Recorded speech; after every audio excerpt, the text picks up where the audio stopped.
لا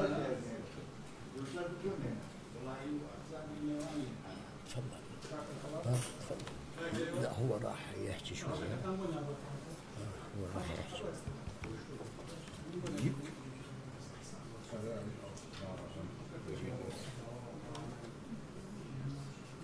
All right, everybody, I'm going to speak in English just to start the meeting. You are all very welcome to this session of Institute for Research and Development in Kurdistan. And my name is Hussein Kortnishad. I'm a human geographer, manager of program for economic research here. Our institute is running 5 programs. We have started 2012 economic research program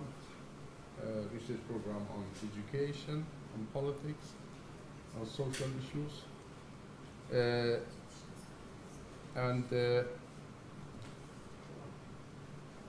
above all these programs, sometimes running these programs, sometimes we arrange meetings when we get occasions of distinguished researchers, and this session is one of those. I welcome very much Mr. Stanisław Goliński. Very welcome. He's the Deputy Vice Consul of the nice country, the beautiful country of Poland. And then Mr.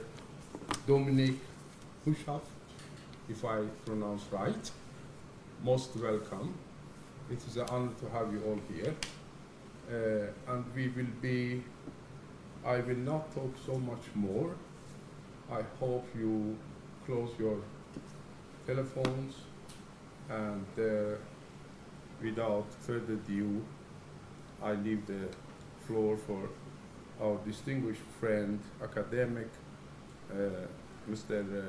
Dr. Ajda, and he will present our speech. You are all welcome.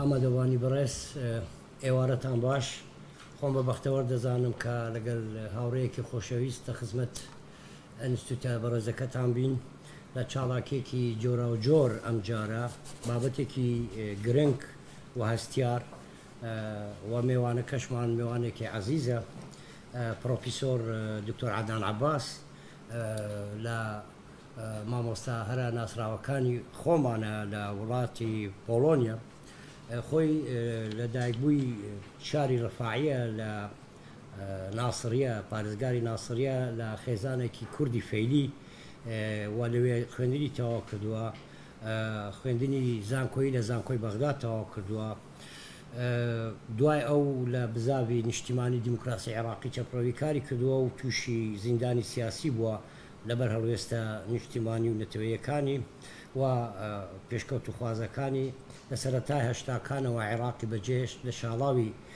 دژ بە چەپڕەوەکان کە کرا بەڕێوە وڵاتی پۆڵۆنیا چوو و ڕێبازی ئەکادمی هەڵبژارد و دکتۆرای لە ئەدەب لە جامیعەی وارشۆ تەواو کردووە مامۆستا بووە لە زانکۆکانی وارشۆ کراکۆف ئادەمیچکەڤیچ لە پۆزنان پلەی پرۆفیسۆری وەرگرتووە لە زانکۆی ئادەمیچکەڤیچ لە پۆزنان یەکێکە لە دامەزرێنەرانی پەیمانگەی دراساتی عەرەبی و شەرقی و وەرشەی دراساتی کوردی لە هەمان زانکۆ و زۆر کۆنفراس و کۆنگرە و شتیوال دەربارەی عێراق و کێشەی کورد ڕۆلێکی بەرچاوی هەبووە لەم وارە لە ساڵانی 2009 تا 2017 لە زانکۆی سەلاحەدین وەک مامۆستای زمان کاری کردووە سەرپەرشتی زۆر لە نامەکانی ماستەر و دکتۆرای کردووە بابەتەکەی ئیمڕۆ دەربارەی مەسەلەی ئاژبوونەوەی گشتیە بە شێوەیەکی گشتی ئاژبوونەوەی نیشتیمانی و وڵاتی پۆڵۆنیا وەک نمونەیەک هەری بژاردووە دەربارەی ئەم بابەتە بۆمان دەکات بپێویستم زانی ئەم سەرەتایە بە زمانی کوردی دوای ئەو بینە سەر زمانی عربی چونکە بابەتەکەی بە زمانی عربی پێشکەش دەکات. حضورنا الكرام، يسرنا أن يكون بيننا البروفيسور الدكتور عدنان عباس في موضوع مهم وحيوي يتعلق بالمصالحة الوطنية في المنظومة الاشتراكية بعد تعرض هذه المنظومة إلى الانهيار، ويختار النموذج البولوني كنموذج ناجح في هذا المجال. سيقيم النموذج من النواحي السياسية والاقتصادية والاجتماعية وحتى الدولية والأقليمية. ومن المعروف بأن في بولونيا لها علاقات متميزة مع الأقليم، هنالك ممثلية، ويسرنا أن يكون بيننا من ممثلية القنصلية البولونية في هذا الحضور الكريم. أهلا وسهلا بك بروفيسور عدنان، وتفضل بإلقاء ما لديك من تحف في هذا الموضوع. تحف. وأنا بعد ذلك لدي مداخلة، يعني تعقيب حول موضوع المصالحة الوطنية، ليس في المنظومة الاشتراكية فحسب، فإنما في 16 بلدانا نجحت فيها تجربة المصالحة الوطنية. شكرا. تفضل دكتور. أنا أشكرك طبعا وأشكر الحضور، وممكن أبدأ بروج باش ومساء الخير ودوبري فيتشور. وبالحقيقة أنا أشكر حقيقة معهد الأبحاث والتنمية لإتاحة هذه الفرصة لي لأتحدث عن تجربة. على الأقل أنا كنت في تلك الفترة في بولندا، وعايشت التحول من نظام إلى نظام، من النظام الاشتراكي إلى النظام الرأسمالي الليبرالي. وبنفس الوقت يمكن أن نضع بعض التصورات.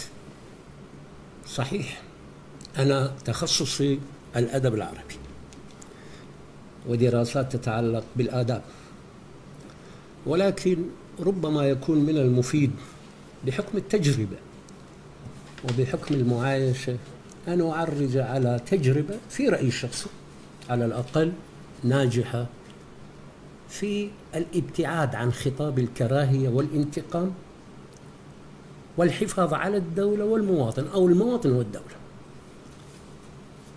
وأعتقد أن النخب البولندية نجحت في هذا الإطار، ولا سيما في فترة حرجة من تاريخ بولندا. أنا شخصياً حقيقة معرفتي بالتاريخ البولندي تقربني أيضاً قليلاً من مفهوم التجزئة التي عاشتها بولندا حتى استقلالها، يعني من القرن ال18 حتى استقلالها في القرن العشرين، في بداية القرن العشرين. وكانت تلك الفترة تذكرنا بهذا الشكل أو ذاك بما عليه كردستان. وأيضا لا بد لي أيضا أن أوضح بأن موضوعي ربما يكون من المفيد أن أبدأ بمحاور ثلاثة. المحور الأول حتى نفهم الاجتماعات التي قادت إلى الحوارات المنتجة بين النخب البولندية دون عزل أو إقصاء ودون سيطرة أو تسلط على الفكر أو على التفكير. المحور الأول هو كيف كانت أوضاع بولندا قبل الشروع بالمصالحة الوطنية أو بحوارات الطاولة المستديرة التي أدت إلى المصالحة الوطنية والحفاظ على الدولة. وثانياً اجتماعات الطاولة المستديرة، كم استغرقت من الوقت، ما هي الموضوعات، ما هي التقارير، ما هي الآراء، والتي لم تكن سهلة طبعا.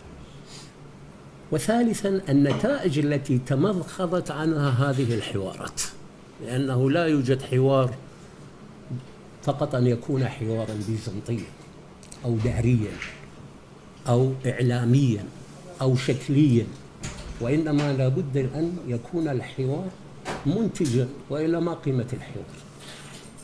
هو حوار ليس للبهرجة الإعلامية وليس لتركيز أركان السلطة وقتئذ، وإنما للخروج من النفق، وكان نفق، والخروج من هذا النفق يتطلب شجاعة وجرأة ونخبة،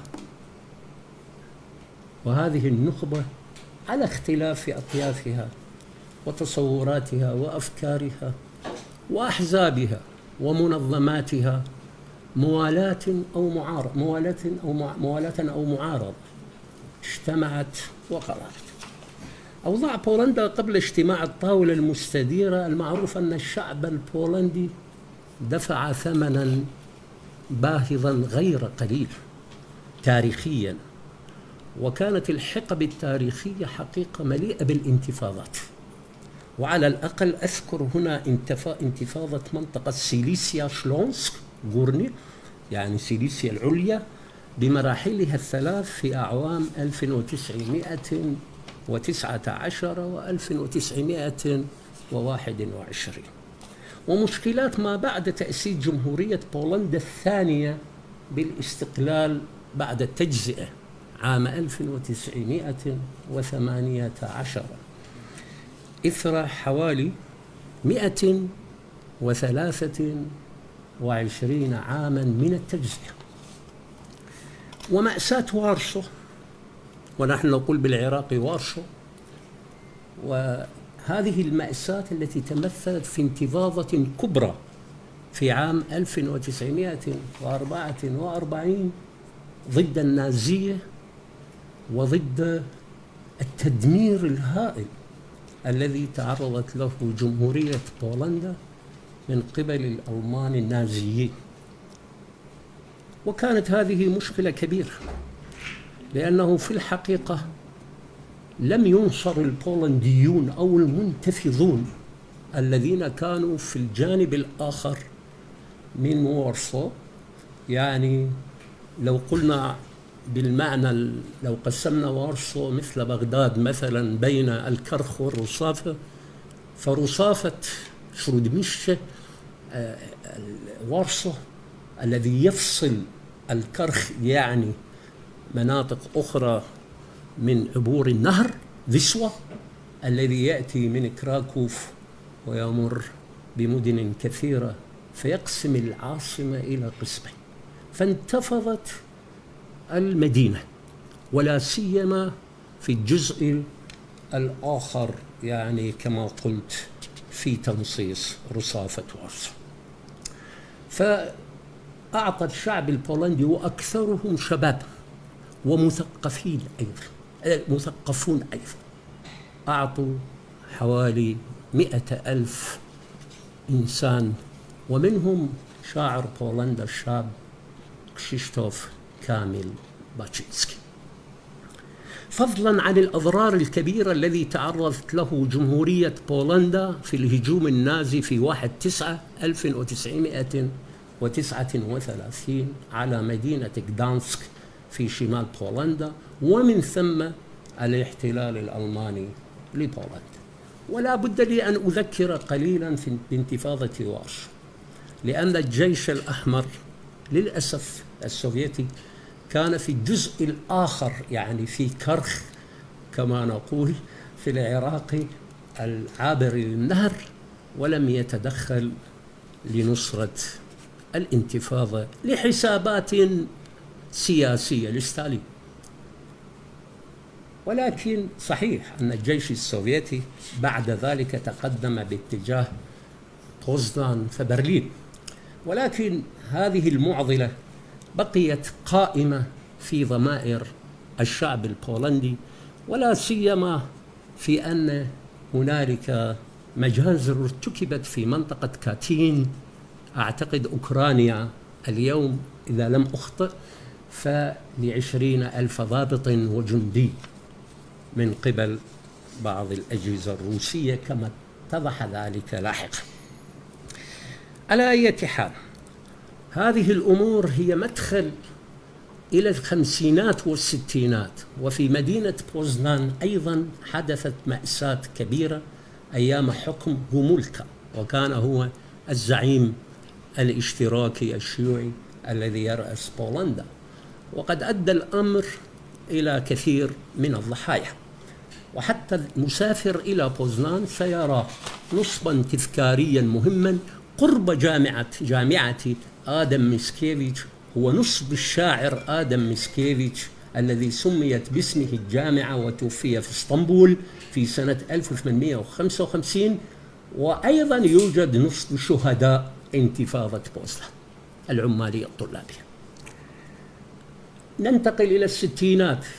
ربما هنالك فترة معينة من اضطرابات قليلة، ولكن السبعينات بمجيء جومولكا، وكان هو أيضا زعيم الدولة، وأعتقد كان هنالك عدد من الإضرابات غير القليلة، وخاصة للعمال في دولة يحكمها حزب عمالي اسمه حزب العمال البولندي الموحد، ومتحالف مع حزب الفلاحين والحزب الديمقراطي اسمه هكذا. وهذه أيضا مأساة الجبهات، ويجب يعني أن نعرف أن الجبهات غير التحالفات، لأن الجبهة ربما لا تقوم على نفس أسس التحالف الانتخابي أو التحالف لمرحلة معينة. على أي حال، الثمانينات كان قمة الاضطرابات وقمة الإضرابات، ولا سيما في مدينة غدانسك. ومدينة غدانسك هي مدينة الموانئ العمالية، ومدينة كاتوفيتسا هي مدينة المناجم العمالية. فالتحق بإضرابات الثمانينات عدد كبير من الشعب البولندي، وأنا كنت هناك وكنت أشتغل في إحدى الجامعات البولندية اسمها جامعة ياجلونسكي في جنوب كراكوف. تطورت هذه الإضرابات في بداية الثمانينات، وخاصة بعد إعلان الأحكام العرفية، وسميت آنذاك الأحكام الحربية، لأن الدبابات كانت في الشوارع، والانتقال من مكان إلى مكان كان من الصعب جدا بدون موافقة نصية من قبل الشرطة. وأعلنها طبعا الجنرال فويتشيخ ياروزلسكي، وهو توفي طبعا. فتعاظمت الإضرابات وتطورت الإضرابات، والتحق الطلاب. وحتى أتذكر في جامعة ياجلونسكي أن نسبة كبيرة من الجامعات، وأقول ربما الغالبية، التحقت بالإضرابات، والتحقت لاحقا بعد سنوات قليلة جدا بحركة تضامن العمالية سوليداريتي أو سوليدارنوش باللغة البولندية، التي كانت تعمل تحت الأرض كمعارضة. وأيضا حركة الطلاب المستقلين تضامن، وحركة الفلاحين المستقلين تضامن، وكانت هذه المنظمات تعمل تحت الأرض. ظهرت أيضا في تلك الفترة مقاطعة بعد إعلان الأحكام العرفية، مقاطعة أمريكية اقتصاد أوروبية إلى بولندا، وكانت هذه حقيقة فترة مؤذية ومؤلمة للشعب البولندي. وأنا عشت أسوة بزملائي وأصدقائي في بولندا في هذه الفترة، وكنت أعرف ما هي طبيعة هذه المقاطعة وماذا أدت لاحقا، وماذا أثرت في اقتصاد بولندا من ناحية التضخم، ومن ناحية أيضا الفساد المالي وحتى الإداري. هذا فضلا أن هنالك صراعا قويا جدا كان بين المعارضة والحكومة، وكانت القيادة السوفيتية أرجو أن يعني أنا أعرض الواقع. أنا أيضا تصوراتي عندما غادرت العراق يساريا يعني واشتراكيا، ولكنني وجدت التجربة أمامي بهذا الشكل. يعني لابد لي أن أوضح إنصافا للتاريخ، وإنصافا حتى للشيوعيين أنفسهم، وخاصة الخط المؤمن بالتغيير والذي ساهم بالحوارات، وليس الخط المصر على تصورات ليونيد بريجنيف آنذاك. على أي حال، ازدادت أيضا مسألة أو تفاقمت مشكلة العلاقة بين الشرق والغرب، رغم أن بولندا في ذلك الوقت كانت تعتبر بلدا اشتراكيا إلى حد ما ليبراليا قياسا إلى بلغاريا ورومانيا وألمانيا الشرقية، يعني لأن بولندا كانت أشبه بجسر بين الشرق والغرب، وكثير من المباحثات كانت تتم عن طريق بولندا بين الاتحاد السوفيتي السابق وبين الولايات المتحدة الأمريكية. فإذا تعمقت أزمة الثقة بين المواطن والسلطة، فما هو الحل؟ المعارضة أثبتت أنها لها القدرة في تحريك الشارع بقوة، وأذكر على سبيل المثال أن وارسو العاصمة كان من الممكن أن يخرج فيها مئات الآلاف، وإذا ضربوا من قبل قوات الزوما والأورمو، وضح الزوما الشرطة الخاصة والأورما الميليشيا العمالية، فكان يخرج آلاف مؤلفة أخرى وبقيادة أيضا القائد العمالي، وهو كان عاملا، وكان الرجل في الحقيقة عامل كهربائي، ليخ فاونسا وليس ليخ فاليسا، وإنما هو فاونسا باللغة البولندية بشكل مضبوط. وكان يقود هذه الإضرابات بعد أن كان هناك مجموعة من النخب السياسية والثقافية والفكرية تقف وراءه، ومنهم أساتذة جامعات وصحفيون وأيضا رجال في مختلف العلوم الفكرية أو الاجتماعية. فالرجل وكانت الكنيسة أيضا حاضرة الكاثوليكية في هذا المقام. إذن استفحلت الأزمة، فما هو السبيل لإطفاء النار؟ المظاهرات تعم الشوارع، الإضرابات، الاعتصامات، يعني هذه الأمور خلقت وضعا منفجرا إلى درجة إما أن تحافظ النخبة على بولندا أو تستمر على هذا الخط، وأخص بالذكر السلطة السياسية، لأن بيدها مفاتيح كثيرة أكثر من المعارضة. في يدها السلطة، بيدها المال والقوة، وبيدها أيضا الإدارة، تستطيع أن تدير المشكلة بطريقة مقنعة لو أرادت.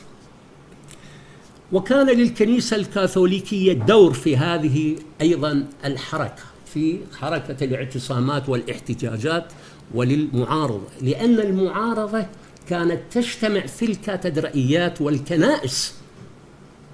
وكان انتخاب أيضا البابا يوحنا بولس الثاني وقتئذ بابا الفاتيكان والعالم في الحقيقة أيضا دور مشجع من أجل التغيير والتغيير الحقيقي المطلوب من قبل المعارضة. إذن هنالك عوامل عديدة، هنالك الموالاة ممثلة بالسلطة وحلفاؤها، وهنالك المعارضة ممثلة بحركة تضامن والنقابات الأخرى، وقطاع كبير من الشعب البولندي غير متحزب وغير منتظم، وهنالك أيضا الكنيسة الكاثوليكية بحكم أن بولندا أكثرية شعبها كاثوليك.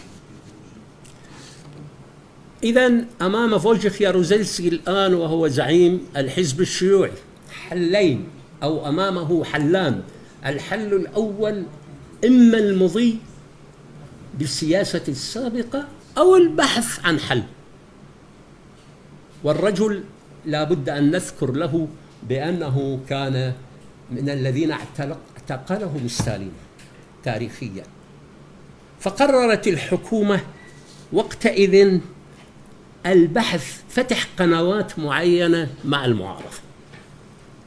إذن هذه الظروف في المحور الأول الذي ذكرته، هذا الاضطراب الكبير، هذه الاعتصامات والمظاهرات والإضرابات، هذه الحركات الاحتجاجية الكبيرة جدا والتي قادها العمال إزاء حزب الطبقة العاملة، وهذه مفارقة كبيرة، يعني عمال يثورون ضد حزب الطبقة العاملة. وحتى التحق بمنظمة تضامن حوالي 1,000,000 عضو منظم في حزب العمال البولندي الموحد. إذن الأمور تمضي باتجاه إما الانهيار وإما الحفاظ على الدولة. المعارضة أصرت على موقفها وعندها من الأوراق ما يكفي: الشارع، المؤسسات تحت الأرض، الكنيسة، العامل الخارجي، وحتى في أوساط الحزب الحاكم. إذن أيضا هنالك ركود سياسي حدث في فترة 1987-1988. هذا الركود السياسي والركود الاقتصادي بلغ التضخم أوجه حتى اقتصاديا، بحيث أنا كنت أشتغل في الجامعة وكان راتبي ملايين، ولكن ما قيمة المليون آنئذ قياسا في اليوم. المليون له قيمة اليوم في بولندا، قيمة كبيرة، ولكن آنئذ أو حينئذ كان يخضع لطبيعة الشارع الاقتصادي، التضخم المقصود هنا، فكان لا قيمة لها لهذا المليون كثيرا، لأن كثير من البضائع والحاجات غير متوفرة في السوق. يعني كان هنالك نظام الكارتات، البونات، وهذا أيضا أثقل الشعب البولندي وأثقل عليهم الحياة اليومية، وأنا كنت أشتغل في الجامعة وأعرف هذا. فإذا صرح الجنرال فولتشيخ ياروزلسكي، وهو آخر رئيس شيوعي لجمهورية بولندا، وقرر عن طريق بعض القنوات وخاصة من خلال الخط الثاني في الحزب أو حتى الخط الثالث الذي تعلم في الغرب. يوجد هنالك أكثر من خط في الحزب رغم أنه حزب واحد، ولكن ربما هو حساب للمستقبل. فقرروا دفع بهذا الخط الشاب الذي تعلم في الغرب في بريطانيا وفرنسا وأمريكا، وليس بخط من تعلم في معهد الماركسية واللينينية في موسكو. يعني كأنما وصل إلى قناعة بأن الخط الأول ربما لا يقود إلى تغيير حقيقة أو تفاهمات مع المعارضة بحكم الاتصالات المبدئية الأممية وبحكم الارتباطات الكبيرة بالخط العام الذي يمثله بعض قادة حزب العمال البولندي الموحد تحت ضغط ليونيد بريجنيف. في تلك الفترة أيضا هذه القلاقل، يعني نحن سمعنا وأعتقد كتبت كثير من الصحف البولندية بأن ليونيد بريجنيف هدد بأنه سيتدخل مثل ما حدث في براغ في سنة 1968 إذا لم تقم القيادة الحاكمة في علاج الأمر والإبقاء على النظام كما هو. نعم. يونيد بريجنيف كان موجودا. لا أنا أقول في الثمانينات، يعني حوالي 83 كان موجودا. حتى 85. نعم حتى 85 كان لأن المعلنة الأحكام العرفية طلب اليونيد بريجنيف بأنه يجب أن يكون هناك علاجا للأمر، وبعد إعلان الأحكام العرفية كان المفروض بالنظام أن يسيطر على الشارع بهذا الشكل ولا يفسح المجال لأي خلل في السياسة. أعتقد في هذه الفترة، فترة إعلان الأحكام العرفية، كان بداية الثمانينات. على أي حال أنا قلت عن الركود الاقتصادي في 87-88. على أي حال هذه الأمور أنا مو برأيي الشخصي، وإنما قادت إلى البحث عن طريق لحوار الطاولة المستديرة. إذن هذه الأحداث كما أنا كتبت هنا دفعت بالحزب الحاكم من خلال قنوات معينة إلى الدعوة للحوار. فاجتماعات الطاولة المستديرة، طبعا الطاولة كما هو معروف ومعروفة جدا في بولندا، طبعا هذه الطاولة المستديرة وباللغة البولندية نقول أكرونغوستو.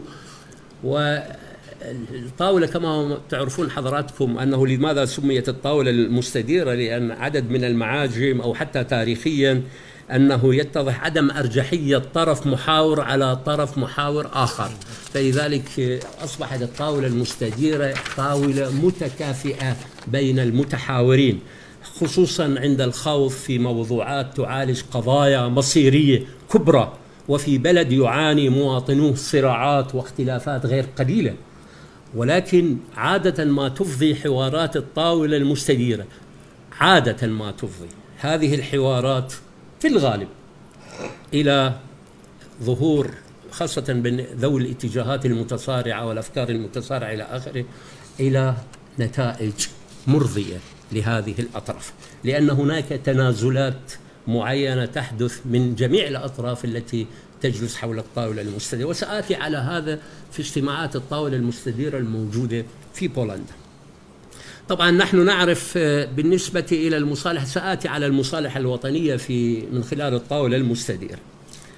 طبعا هنا عندنا حوارات المصالحة الوطنية حول الطاولة المستديرة، ربما عندنا بعض الأمثلة. صحيح هنا في إقليم كردستان لم تكن هنالك طاولة مستديرة، ولكن هنالك مصالحة وطنية حدثت في سنة 92 إذا لم أخطئ، بعد انتفاضة وقيام الانتفاضة آذار وبعد قيام الانتخابات وأول حكومة في الإقليم. وهنالك طبعا تجارب أنتم تعرفوها، تجربة جنوب إفريقيا وحتى الأرجنتين وحتى رواندا والفلبين، وسميت العدالة الانتقالية وكذا إلى آخره. ورواندا يمكن معروف للجميع بعد مذابح ومجازر وأحداث كبيرة، ودائما بعد أحداث كبيرة وبعد مشاكل كثيرة تظهر النية الجدية لحوار منتج مثمر إلى آخره. إذن المصالحة الوطنية إن لم أخطئ هي تسوية تاريخية، وهذه التسوية التاريخية يعني أن يكون هناك توزيع للسلطة والثروة. ولا شو يعني حوار؟ حوار يعني هو ليس نوع من الأفضال تقوم به السلطة الحاكمة أزاء أو حزب معين أزاء حزب آخر، أو أزاء المعارضة أو المعارضة أزاء الموالاة. تمثلت التجربة البولندية في هذا الحقل حقيقة من خلال حوارات بين السلطة والحزب الحاكم من جهة، والمعارضة السرية من جهة أخرى، بشكل خاص في نهاية العقد ما قبل الأخير من ثمانينات القرن الماضي. وأدارت حول موضوعات سموها آنئذ موضوعات التغيير والمصالحة الوطنية الحقيقية والحفاظ على مؤسسات الدولة. وأنا أدون هنا بعض الأشياء التي وردت في الكتب التي ظهرت عن الطاولة وعدم التضحية بكل ما هو جيد ومفيد من النظام السابق، وتحاشي الوقوع في بهرجة المصالحة الإعلامية أو الترقيعية أو الاستهلاكية لتثبيت أركان سلطة ما أو لكسب أصوات هنا وهناك. الحزب كان بيد السلطة، يعني شو يريد يكسب؟ ما أعرف. فلذلك هنا لا يوجد مخرج إلا أن يكون الحوار حقيقيا، أو تحقيق طموحات فردية أو مكاسب مادية، إنما كان الهدف كما قال المتحاورون من هذه الحوارات هو حل عقد غير قليلة تتعلق بمستقبل البلد ونظامه النقابي والسياسي والاقتصادي، ومسألة الحريات وديمقراطية المؤسسات، والحفاظ على السلب الأهلي والتسامح وعدم الثأر وعدم الانتقام وعدم الحساسية المفرطة أزاء الآخر والفكر الآخر بين فئات المجتمع. إذن تصدى المعترضون كما في محور الثاني حول الحوارات والموالون الذين كانوا على طرفي نقيض فكريا في حواراتهم السلمية إلى مجموعة من الأمور لتحقيق رغبات الشعب بالإصلاح والاستقرار بعد هذا السيل من الاحتجاجات الكبيرة. وأقبل عدد غير قليل من المثقفين والنخب أن تدخل في إطار هذه الحوارات من أجل إنجاحها، وليس بين السياسيين فقط، لوضع حلول لمعضلات بولندا في ظرف حقيقة لم يكن سهلا على الإطلاق لجمهورية بولندا. فبولندا عضو فاعل في دولة المنظومة الاشتراكية وحلف وارسو، وتتمركز فيها قواعد عسكرية سوفيتية، وهناك صراع محتدم بين الشرق والغرب كما قلنا، وهناك سباق مكلف للتسلح، وهنالك حرب النجوم أيضا في فترة من الفترات التي أرهقت وأنهكت الاقتصاد السوفيتي. فإذا لا بد من جرأة وشجاعة يتحلى بها المتحاورون من أجل الوصول إلى بر الأمان. في عام 1988 هيأ المتحاورون من المعارضة والكنيسة الكاثوليكية والحزب الحاكم لهذا الحوار، فقد دعا الحزب الحاكم المعارضة من منظمة التضامن العمالية في بيان مشهور، وهو البيان الاجتماعي الموسع للجنة المركزية لحزب العمال البولندي الموحد، وتصريحات الجنرال فويتشيخ يارزيسكي الذي كان القائد العام للقوات المسلحة ومعلن الأحكام العرفية ورئيس مجلس الدولة ورئيس مجلس وزراء بولندا لأعوام 89-90 لاحقا، والمبادر للحوار مع المعارضة. لا ينكر هذا بأن هذا الرجل كان مبادرا للحوار.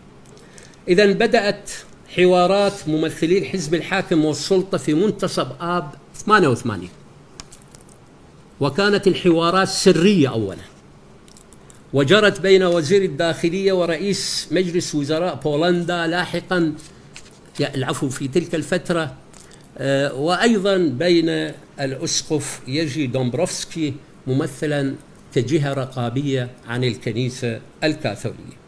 وأقرت ورقة للحوار تتكون من 3 موضوعات، هي التعددية النقابية والتعددية السياسية وحزمة إصلاحات متعددة لتجاوز الأزمة الاقتصادية، بما في ذلك بيان النوايا المرتبط بإمكانية ممارسة منظمة التضامن العمالية العمل العلني بشكل قانوني. طبعا هذه المنظمة بلغ عدد أعضائها 10 ملايين، يعني ضخمة كبيرة جدا.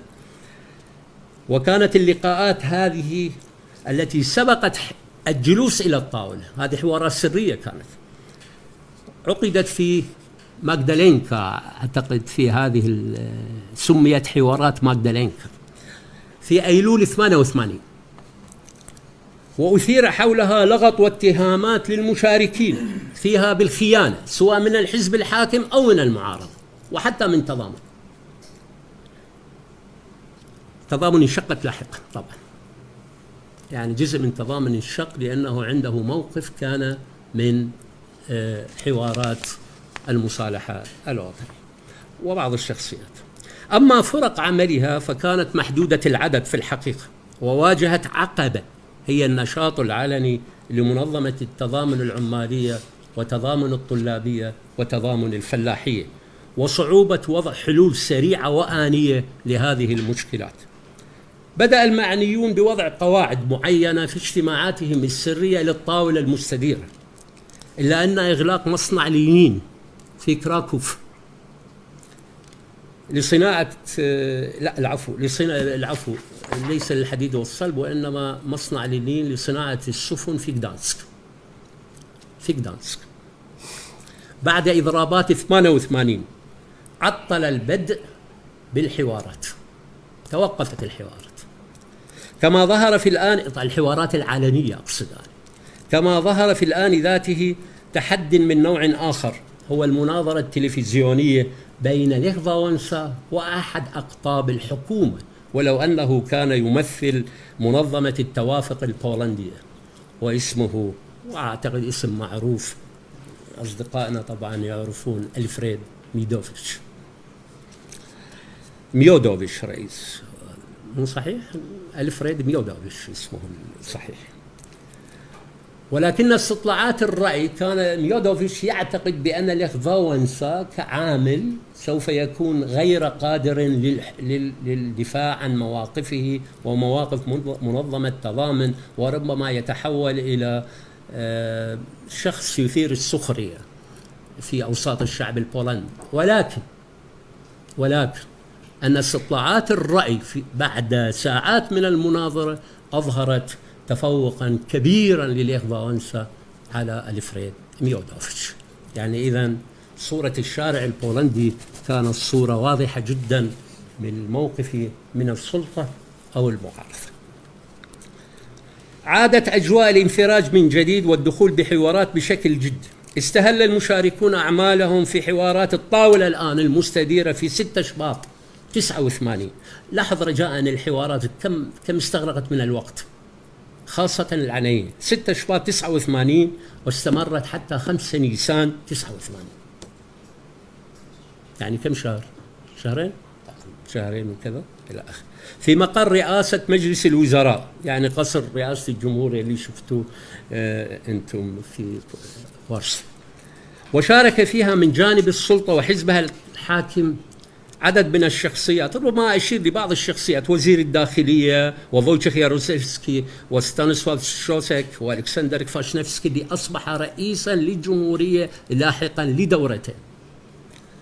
وستانيسلاف شوسك كما قلت رئيس جمهورية بولندا الكسندر كفاشنفسكي في سنوات 1995 2005، وهو الذي حقيقة قلدني درجة الأستاذية كتقليد من التقاليد البولندية المعروفة بالنسبة للأساتذة بدرجة بروفيسور. أما وفد المعارضة فقد تشكل، لاحظ الشخصيات هنا: ليخ وانسا والمؤرخ ياسوب كورون توفي، وكان يميل إلى التروتسكيين في الحقيقة ياسوب كورون. وأيضا كان هناك البرلماني يان ليتينسكي، وكان أيضا رئيس جمهورية بولندا في أعوام 2005-2010 الذي توفي بحادث طائرته في روسيا ليخ كاتشينسكي. والأستاذ الجامعي ووزير خارجية بولندا لاحقا برونيسلاف جيريمك، وأيضا رئيس مجلس الوزراء ما بعد التغيير الذي توفي تادeusz مازيفسكي. وأيضا في أسماء أخرى إعلاميين وآخرين. وأيضا ظهر من بين الإعلاميين من الموالاة يجي أوربان، وهو الناطق الرسمي باسم الحكومة والذي أصدر ما بعد التغيير جريدة اسمها لا ساخرة، وكان رجل بارع في النقاشات والحوارات، وهو يمثل الحزب الحاكم ضمن الإطار الإعلامي، ولا يحق له أن يدخل في إطر أخرى تتعلق في مسائل الاقتصاد والسوق. شاركت في حوارات الطاولة المستديرة نخب عديدة، وهي حوالي 717 يعني شخصية،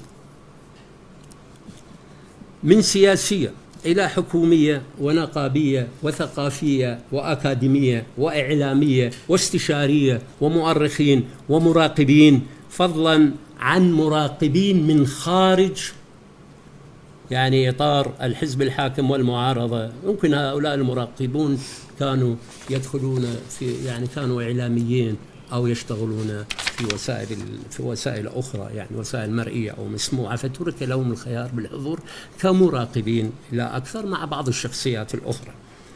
وأيضا هنالك الكنيسة الكاثوليكية مثلت كجهة رقابية في الحوار من خلال أحد الأساقفة الكبار، لأن يوزيف كليم في الحقيقة كان رئيس أساقفة بولندا ذلك الوقت، ولكنه كان ترك لدومبروفسكي أحد الأساقفة المعروفين في إدارة الحوار عن طريقة إدارة حوار الكنيسة الكاثوليكية مع المعارضة والحزب الحاكم.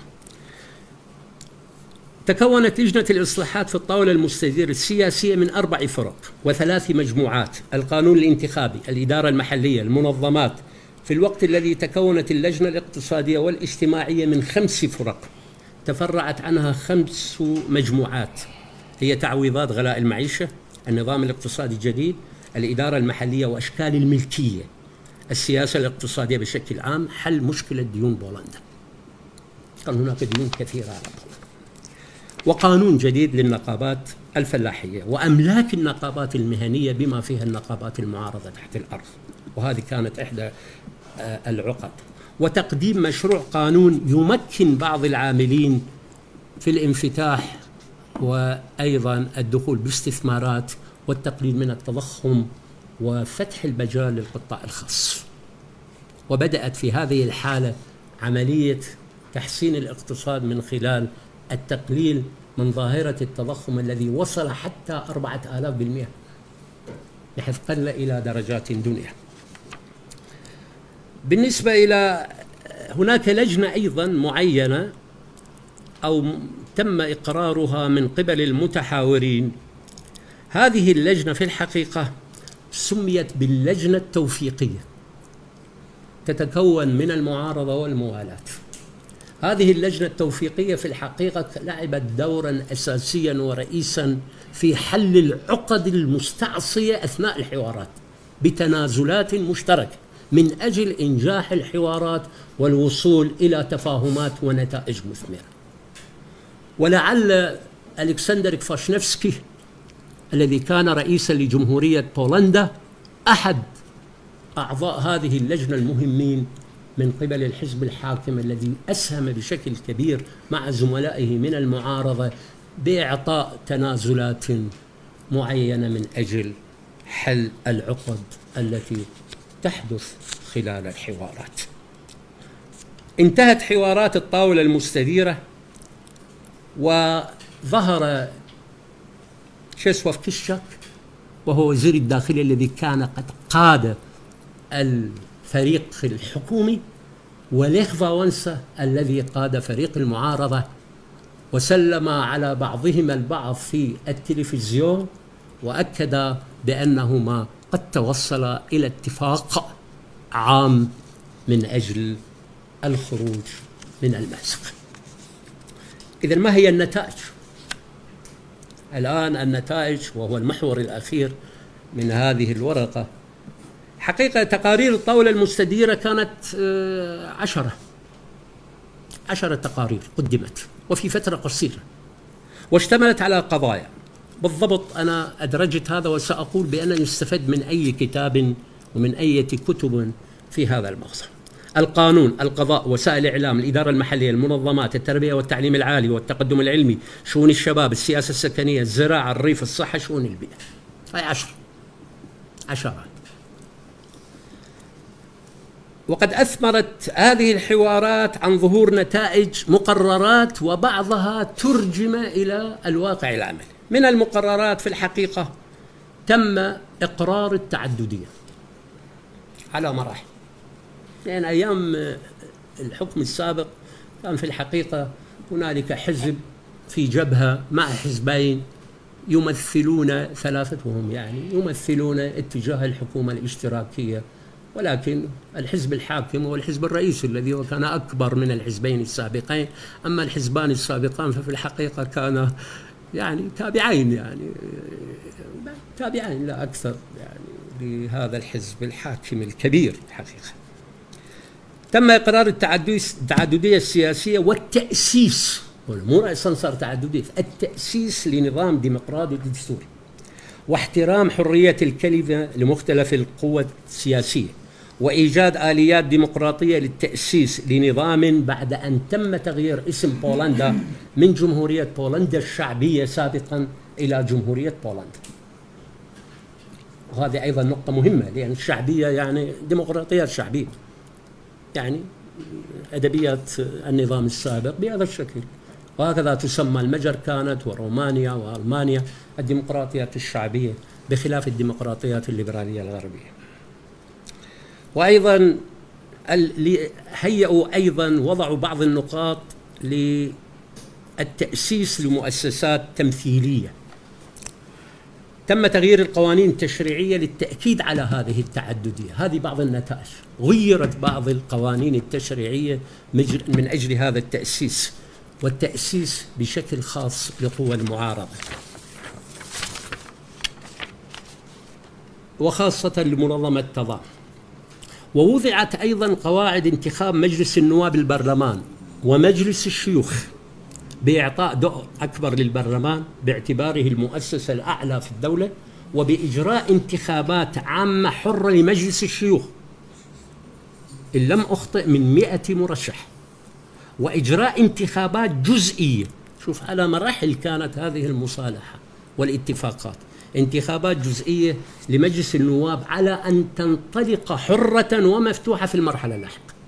وقبل الشيوعيون إن كان ذلك برضا أو بدون رضا هذا الواقع الجديد، ومضت السفينة يعني مثل ما نقول يعني. وبولندا كانت هي البدء الذي أثر في التغييرات الكبيرة بعد البيرسترويكا لميخائيل غورباتشوف في الاتحاد السوفيتي، وإلغاء مجلس الرئاسة، وإحداث منصب رئيس الجمهورية محله بصلاحيات واسعة، وانتخابه من قبل الجمعية الوطنية النواب والشيوخ في المرحلة الانتقالية، وأصبح فوج ياروزالسكي زعيم الحزب الشيوعي لمرحلة انتقالية رئيسا للجمهورية بدون أي اعتراض إلا بسيط من قبل المعارضة، أعطت أصواتها. هكذا الاتفاق هو. وأيضا انتخابه باقتراع عام لاحقا لمدة 6 سنوات بهذا الشكل. وعدل قانون انتخاب الإدارات المحلية، ما في مجالس، هاي يعني إدارات محلية تسمى الآن، موجودة مجالس المحافظات عندنا بالعراق أو كذا. كما شكلت أول حكومة من المعارضة بعد الانتخابات برئاسة تادوش مازوفسكي.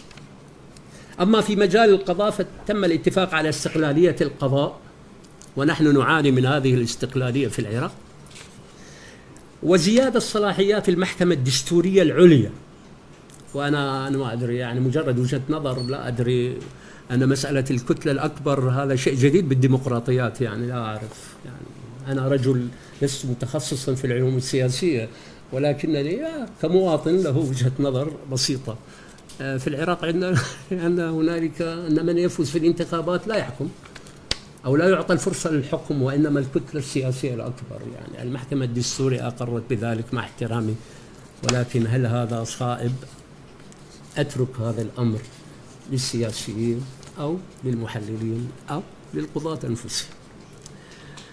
وأيضا تم الاتفاق رسميا أن تدخل المعارضة، ودخلت المعارضة إلى الإعلام، فظهرت أول جريدة اسمها تضامن العمالية، وجريدة اسمها تضامن الفلاحين، وجريدة تتعلق بالطلبة.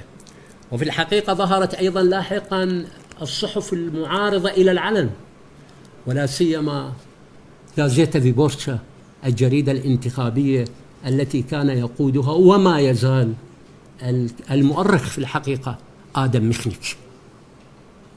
وبالمناسبة لو سمحتم، يعني كلمة عابرة، بعد التغيير أو بعد في 2003 جاء وفد صحافي من العراق في 2003 جاء إلى بولندا بدعوة من آدم ميخنيك على الأكثر، لأن كان موجودا وأنا كنت مدعو حقيقة جالس يعني مستمع له أكثر. وكان هنالك وفد صحافي على ما أتذكر من جريدة الدستور وأسماء أخرى لا أريد أن أذكرها هنا إلى آخره. وجلس الصحفيون والإعلاميون البولنديون، ومنهم آدم ميخنيك، ومنهم أيضا رئيس تحرير جريدة الكاثوليكية بشغلون كاثوليسكي، الأخبار الكاثوليكية. وفتح المجال للنقاش، وهو الوفد لأول مرة يصل إلى بولندا بعد 2003. فأتذكر آدم ميخنيك قال إلى الوفد الإعلامي بشكل واضح وصريح، قال: شوفوا، نحن جلسنا مع الكنيسة وكانت جهة فاعلة في الحوارات، وهي كنيسة محترمة، ولكننا لم نضع رجال الدين في رأسنا ونعمل دولة دينية. فدير بالكم لا تضعوا هذه في ذهنكم. أنا أتذكر هذا الكلام، أنه مهما تكن يعني التوجهات في الخطاب السياسي الديني إلى آخره، ولكن بولندا اتجهت اتجاها مدنيا رغم قوة الكنيسة وكانت دولة مدنية بالحقيقة. وللعلم أن دستور بولندا هو نفسه القائم من سنة 1790، ربما بعض التغييرات، هو واحد من الدساتير القديمة.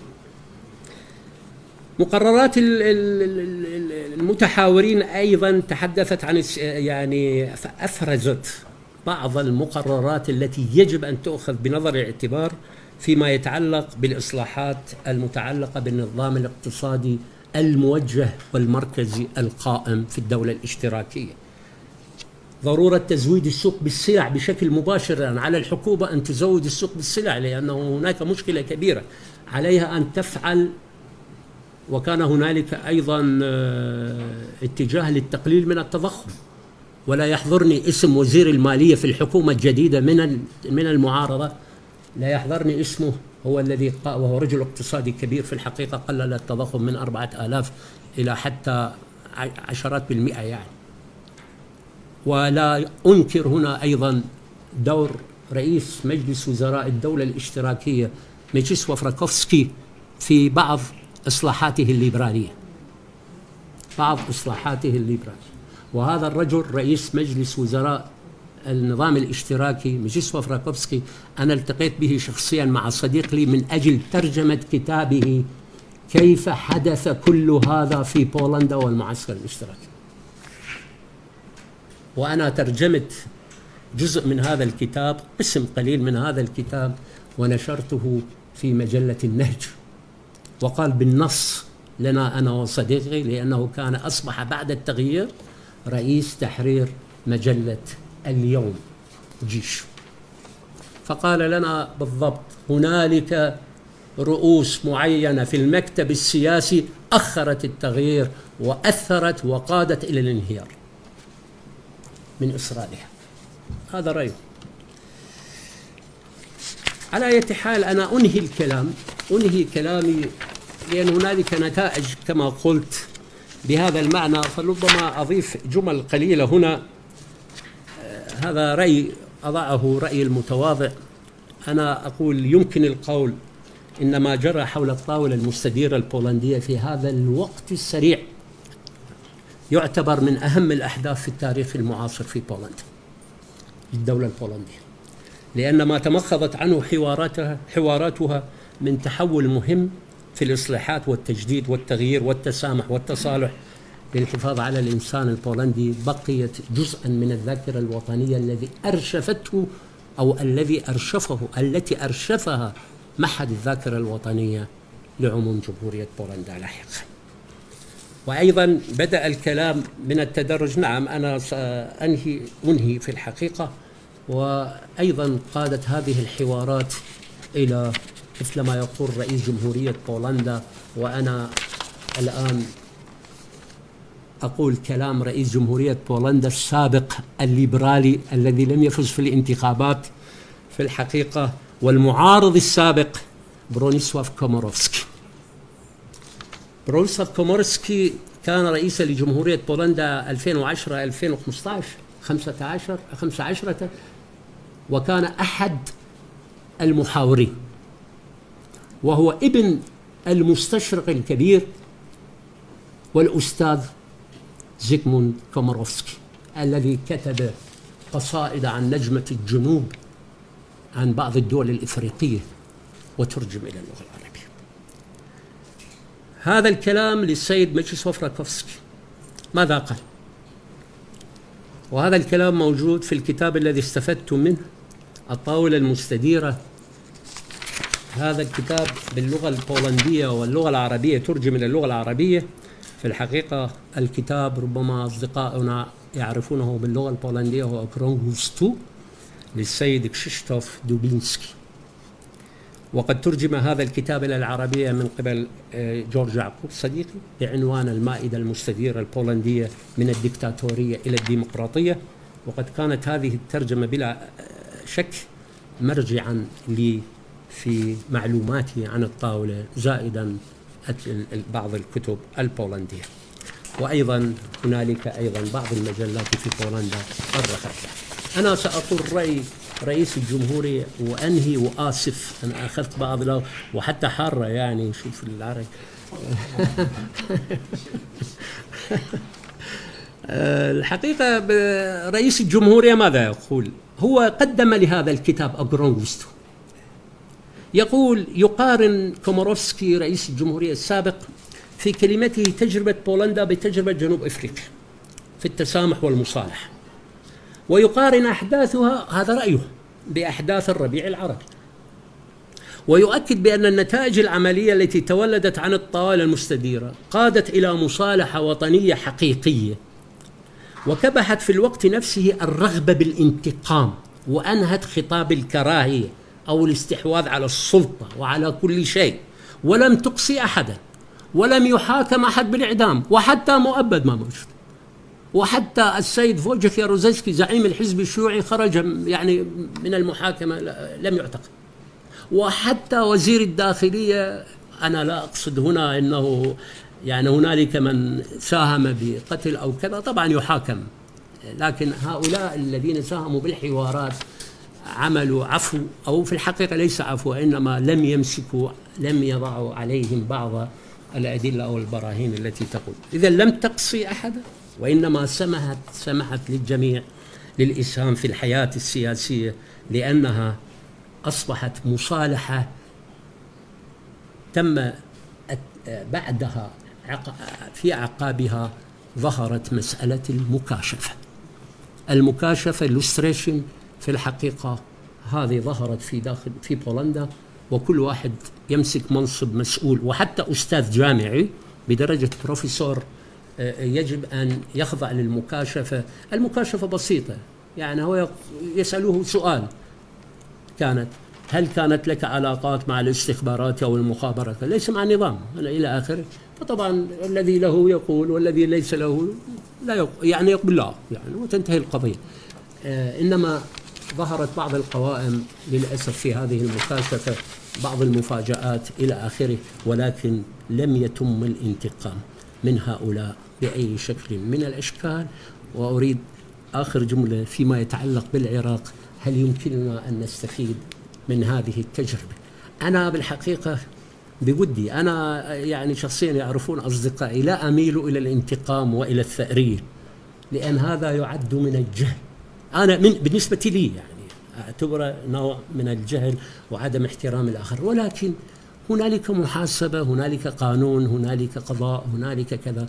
إذا أردنا أن نحافظ على الدولة مثل ما حافظ البولنديون على الدولة، وأن نحترم مصير المواطن وحريته والديمقراطية الحقيقية لكل فرد من المجتمع، وعدم محاربة الفكر. أشكركم، أنا آسف. شكرا جزيلا للبروفيسور عدنان في تحليله الموضوعي لتجربة المصالحة كتجربة ناجحة في بولندا. المصالحة الوطنية اقتضت الحاجة إلى التسامح بمعنى التواصل وليس القطيعة، وكواجب قانوني وأخلاقي للإقرار التعدد والتعايش والتنوع وحق الاختلاف. نجحت التجربة في بولندا لوجود بيئة سلمية لا عنفية، قوانين المواطنة الكاملة، قضاء مستقل نزيه، مناهج تربوية ساعدت على ذلك، البيئة الإعلامية، البيئة المجتمعية، الفهم المشترك. فالعدالة الانتقالية لم تكن عدالة انتقامية، وإنما عدالة انتقالية عقبت انهيار نظام قانوني وسياسي دعت إلى ضرورة وجود إصلاح قانوني وسياسي مؤسسي في هذه الدولة التي تمتلك إرث حضاري. فتجربة بولندا بالنسبة إلى دول المنظومة الاشتراكية تجربة متميزة في مجال المصالحة الوطنية والتحول إلى مرحلة جديدة، على الرغم من غالبية تجارب الدول الاشتراكية. إذا استثنينا بعض الحالات كرومانيا ما حدث أو يوغوسلافيا التي انتهت إلى حرب عنيفة، كانت تجارب ناجحة، وسبب في ذلك هو وجود تحول ديمقراطي ووجود تحول اقتصادي ووجود تحول اجتماعي. الإرث الحضاري كله شارك في نجاح التجربة وخلق فضاء وطني للتشاور. بعكس المهم في تجربة بولونيا أنه لم تتشكل هيئة للمساءلة أو المحاكمة أو شيء من هذا القبيل، على خلاف أكثر من 40 دولة تشكلت فيها هيئات للمساءلة والمحاكمة والعدالة وتقصي الحقائق لوجود انتهاكات جسيمة لحقوق الإنسان وللقانون الدولي الإنساني، مثلا باراغواي، سلفادور، تيمور الشرقية، غواتيمالا، سيراليون، جنوب أفريقيا، المغرب، بوليفيا، تشيلي، رواندا. أما الدول الأخرى التي لم تتشكل فيها أمريكا اللاتينية، لأن العسكر حكم وحكم العسكر يتعارض مع حقوق الإنسان. فتجربة الدول الاشتراكية وبالذات تجربة بولندا كانت تجربة ناجحة في هذا المجال. ما تبقى من الوقت أتركه للحضور الكرام. أتصور دكتور شيرزاد من المعقبين. دكتور شيرزاد بعد منو؟ الدكتور شيرزاد منو بعد؟ نعود بخير. بلى مراد ماموستا رستم، دكتور رشاد رستم، تمام، موسى عبد الرحمن. لبروي كاتك الزور أو نواز أمريكا 3 دقيقة يعني دو تاسع دقيقة لا من تعقيب يقوم كده يقوم ده وكاك رجاء. تفضل دكتور شيرزاد. دكتور شيرزاد. لا لا لا طبعا بروفيسور عدنان شكرا جزيلا على المحاضرة القيمة والأفكار التي وردت فيها، ويهمني جدا هو التركيز على مستوى الثقافة السياسية الموجودة في البلدان الأوروبية. يعني هذه الفكرة المصالحة الوطنية وفكرة تنازلات مشتركة للوصول إلى التفاهمات هي انعكاس لعملية تربوية وعملية ثقافية في داخل المجتمعات الأوروبية. لذلك سنلاقي صعوبة معينة عند المقارنة ما بين تلك المجتمعات ومجتمعات متخلفة التي لا تعرف سوى مسائل الانتقام والحقد و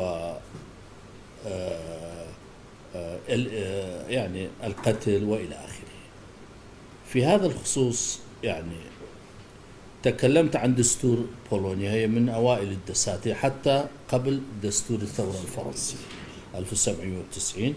دستور متقدم غرس ثقافة الحوار، غرس ثقافة الديمقراطية في بلد مثل بولونيا، على الرغم من المشاكل التي عانتها بولونيا من جراء التقسيم والضغط البروسي أو الروسي والضغط الألماني على هذا البلد. وقع بين مطرقة وسندان الروس والبروس والألمان. هذا شيء غير موجود لدينا. هذا الوضوح في التفكير السياسي غير موجود لدينا. موجود لدينا عكس هذا الشيء. من أيضا قبل المصالحة في بولونيا لدي مثال على المصالحة الوطنية في النمسا 1900 حوالي 43 قادة المعارضة أو قادة السياسيون في النمسا كانوا معتقلين من قبل النظام النازي. فكروا في مسألة كيفية الحكم بعد انهيار النظام النازي. توصلوا إلى اتفاق أنه يجب علينا أن نعمل جبهة وطنية من جميع القوى المعارضة حتى من ضمنهم الحزب الشيوعي. بعد يعني انهيار النظام النازي واحتلال النمسا من قبل 4 قوى الرئيسية الحلفاء، شكلوا حكومات، يعني أجروا الحوارات في السجن، ليس بعد طلوعهم من السجن. في السجن عملوا حوارات وتوصلوا إلى اتفاقات أنه يشكلون حكومة وطنية واسعة من جميع القوى ويدخلون انتخابات أيضا. وخلال 1945 إلى 1955 و55 تاريخين للاستقلال وانسحاب القوات، شكلوا حكومة وطنية يعني متحالفة مع بعض، يعني على طريقة المصالحة الوطنية. فلذلك يعني أرجع وأقول أن هذه المصالحة هي نتيجة للثقافة السياسية، تطور الفكر السياسي في أوروبا. هذا التطور غير موجود لدينا، فلذلك من الصعب إجراء المقارنات. ونلاحظ في رواندا أو حتى في جنوب أفريقيا هناك مشاكل في مسألة العدالة الانتقالية وفي المصالحة الوطنية. فلذلك نحتاج إلى أبحاث في هذا الموضوع لأجل إجراء مقارنة في مسألة أو عملية المصالحة الوطنية. أشكرك مرة أخرى بروفيسور عدنان على هذه الإضاءات الفكرية. على التزامك الدقيق بالوقت. الأخ مراد. شكرا على المحاضرة القيمة. أتفق ويا الدكتور شيرزاد في إشادته بدور الأوروبيين في ثقافتهم السياسية، ولكن لدي سؤال بسيط تحدثت عن بولونيا وكأنها تقع في جزيرة نائية. فماذا كان دور دول الجوار؟ هل كانت تقوم بتأجيج الأوضاع كما في اليمن وفي العراق وفي سوريا، أم كانوا يساعدونهم في بناء مؤسساتهم، في مصالحتهم، أو دول محايدة؟ شكرا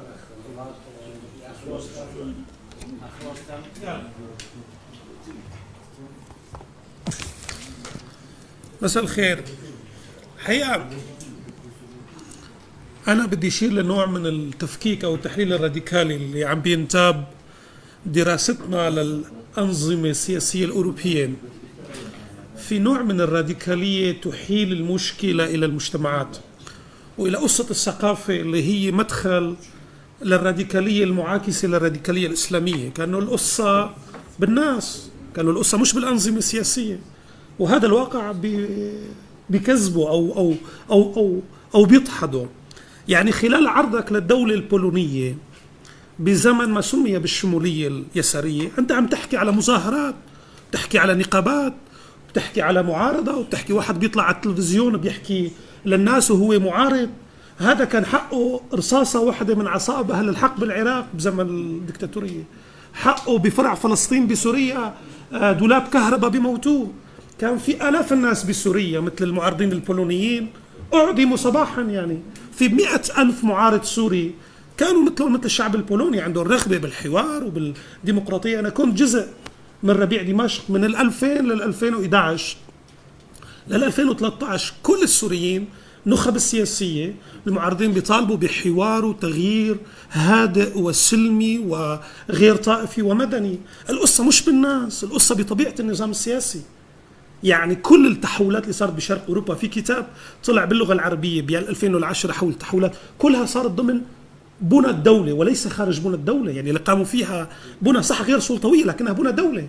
بتحكي عن نقابة، هي بنية الدولة. هي لما بتحكي أنت على مشروع سياسي. وأكبر دليل على ذلك هو التجربة التونسية اللي أنا بختلف كتير مع دكتور شيرزات، وقراءة واسعة موجودة راديكالية بمنطقتنا، أنه الثقافة ويا أخي ونحن التوانسة 99.99% مسلمين سنة أحناف استطاعوا، لأنه جيرانهم كانوا تعبانين، لأنه كان في إرادة سياسية دولية، استطاعوا يخلقوا نوع من الباور شيرينج، إعادة توزيع السلطة بين الإسلاميين وبين ما يسمى العلمانيين نداء تونس، وسووا نوع من التوافق فيما بيناتهم. وكل دول منطقتنا خاضعة لهذا الشيء لما بيكون في إرادة سياسية.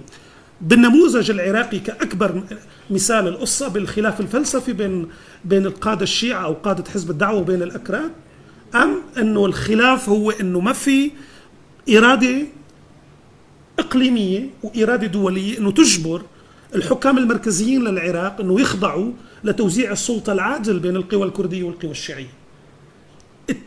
التحليل بالثقافة أنا بظن هو مدخل للقراءة الراديكالية اللي بتساوي قراءة الإسلاميين اللي بتقول القصة بالمجتمعات، القصة مش بالأنظمة السياسية ولا بشكل الدول ولا بشكل التوازنات الإقليمية بهاي الدولة. شكرا. شكرا جزيلا أستاذ عبد الرحمن. البروفيسور رشاد العفو. البروفيسور رشاد. والله على اليقين كبروفيسور ما يعرف عليك أو لا عندي وسوية.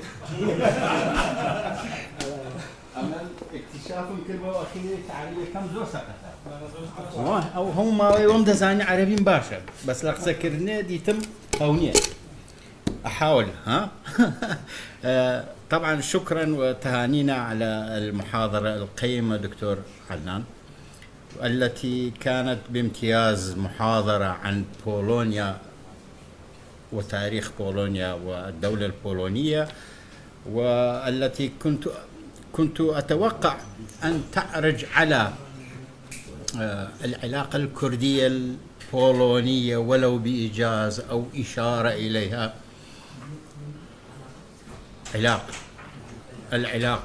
علاقة بين الكرد وبولونيا، أو أن تذكر ولو بإيجاز عن إنجازاتك أنت في بولونيا حول ما عملته من أجل اللغة الكردية في بولونيا بافتتاحك قسم اللغة الكردية في بوزنان. ها؟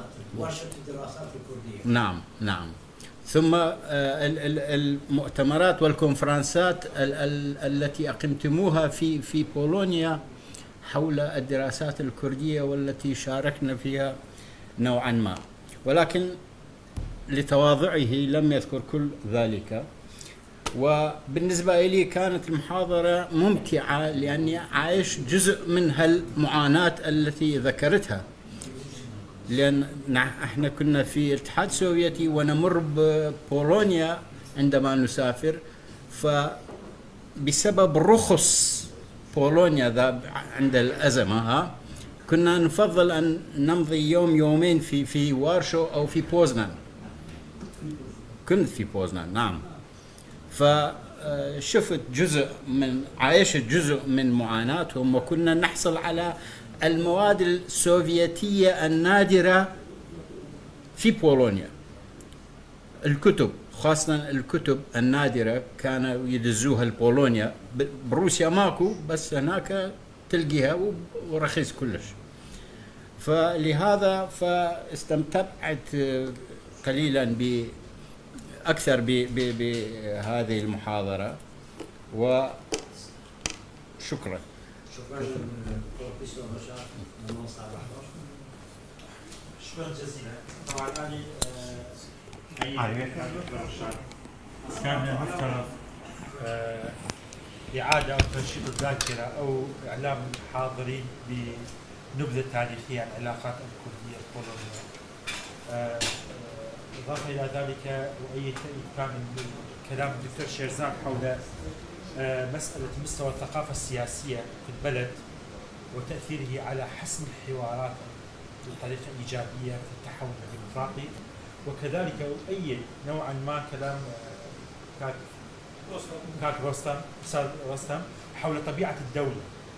نحن نعلم أن بولندا هي دولة قديمة، دولة من الدول القومية القديمة جدا، تحولت من الملكية إلى الجمهورية ومرت في مراحل تاريخية وأزمات كبيرة، وتجاوزت كل ذلك الأزمات والصراعات في لحظة تاريخية قد لا تتكرر. اللحظة التاريخية مهمة هنا بالنسبة للشعوب في حالة تحولها نحو نظام إلى نظام آخر، نحو منظومة فكرية ومنظومة فكرية أخرى.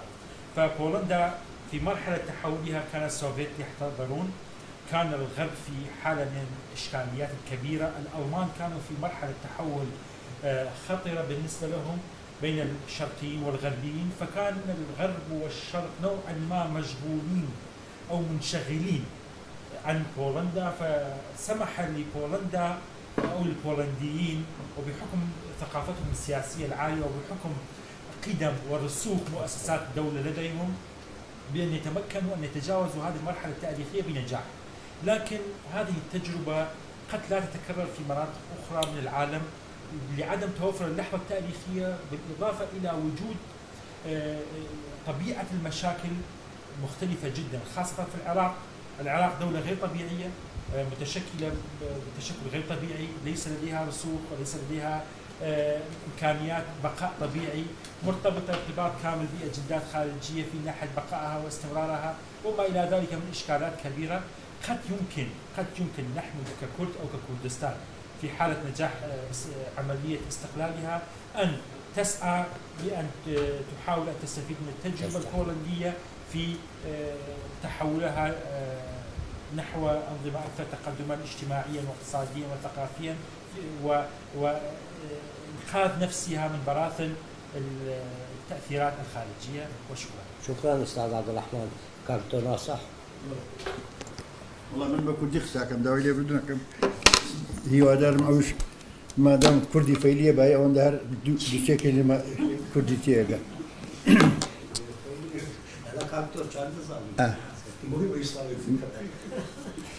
تكا لنا سريع زانجانا جدورا خوان كدو بأسدي أو زور سپاس بو أو بابا تبر بنرخيك بيشكشي كد براستي من بس بحالي خوم هنيك تشتاق له حقائق أزالمتو كمنج له فترة ل موسكو بوما من بس بحالي خوم بحكمي أوي 14 سال بيوندي مهبوا لقل روسيا هاتو چۆمان کردووە بۆ وڵاتانی ئەوروپی لە ڕێگەی پۆلۆنیاوە تا ڕادەیەک بڵین نەفسیەتی پۆلۆنیەکان تۆزێک تێگەیشت بووین. پۆلۆنیەکان پۆلۆنی وەکو هەر میلەتانی تری باسی یوغۆسلاڤیات کرد، باسی چیک و سلۆڤاکت کرد جەنابێت وەکو میسال هێنایەوە، ئەو میلەتانە بەڕاستی وایان هەست ئەکرد کە ئەوانە بەشێکن یان لە ژێر چەکمەی سۆڤێت داماون. هەرچەندە وارشۆ ڕاستە بەناو وارشۆ مرکزی حلفی وارشۆ بووە، بەڵام پۆلۆنیەکان زۆر مرتاح نەبوون بەو هینەی کە لە وارشۆدا هەیە. بۆیە پۆلۆنیەکان خۆیان ئامادە بوون، یعنی نەفسیەتی سایکۆلۆژی پۆلۆنی ئامادە بوو بۆ تەغییر. یعنی ئەوە نەبووی بەڵ حزبی شوعی بتوانێت سەیترەکە بەتەواتی لە سەریان وەکو خۆشی ئامادەی پێکرد. زۆر لە شوعیەکان چون لەگەڵ تەزامنە هینیان کرد. ئەمە حاڵەتێکیان بوو. حاڵەتی دووەم ئەبێ ئەوە لە بیر نەکەین، بەڕاستی دەوری گورباچۆف ئەوێ باز بکرێت. پریسترۆیکا دەوری ئەساسی هەبوو. پریسترۆیکا هەرچەندە من لەگەڵ ڕێزمدا زۆر لەوانەی ئێمەش بە خراپە باسی پرۆسترۆیکاکەن، بەس من بەش بە حاڵی خۆم شانازی بەو ئینسانەوەکەم کە توانی ئەو دەورە ببینەکە گورباچۆفە وەلەو ئێستا هەر لە ژیان داماوە، بەڵام هیچ دەورێکیەوە وایە من پێم وایە ئەو دەوری بینی نەک تەنها بۆ پۆلۆنیا، بۆ ئەڵمانیا، هەردوو ئەڵمانیا بوون بە یەک بە بەلاژ نەبوو. جیدار بەرلین ئەگەر گورباچۆف نەبووایە دروست نابوو. ناڕەخە ئەمەش حاڵەتی شتن. حاڵەتی دووەم ئەو تەجروبەی ئەو باشەکە وەکو مش لەگەڵ دکتۆر شێرزاد عینە ڕێمەیە بەداخەوە ئەوە لە عێراق و کوردستان بە تایبەتی بینی ئێمە و ئەوە زەحمەتە. بۆ چونکە ئێمە کێشەی قەومیمان هەیە، مەسەلەت کێشەی خۆمان نییە وەکو مەسەلەی ژیان و عەدالەتی ئیجتیماعی ئەوانە، نە ئێمە کێشەی قەومیمان هەیە. دوایی لەبیرمان نەچێ 1400 قسوور ساڵە شیعە و سونە تا ئێستا مشکلیان هەیە، وا بە ئاسانی نییە. سنە حتا ئێستا من پێش ماوەیەک نووسیمە ئەم جارە نەوەت شیعەکان خۆیان ئێستا بەرامبەر بە یەکڕاوەستان، ئێستا شیعەی سەر بە عێراق و شیعەی سەر بە ویلایەتی فەقیه ئێستا مشکلێت لە بینی ئەوانش پەیدا بووە. بۆیە بەداخەوە ینی بەرنامە هینەکەی زۆر بنرخا، بەڵام بنسبة ئێمە ئەوەیان تۆزێک زەحمەتە لەگەڵ سوپاسم. والله آخر كاك دكتور أنا دا ظالم بس ما أقدر أقول هذا كله. إيه تمام. والله دكتور عبد الحكيم شكرا دكتور على المحاضرة القيمة. أتصور مدخل جيد لدراسة الوضع العراقي بصورة عامة، وضع إقليم كردستان فيما يتعلق بالتحول الديمقراطي، باعتبار النموذج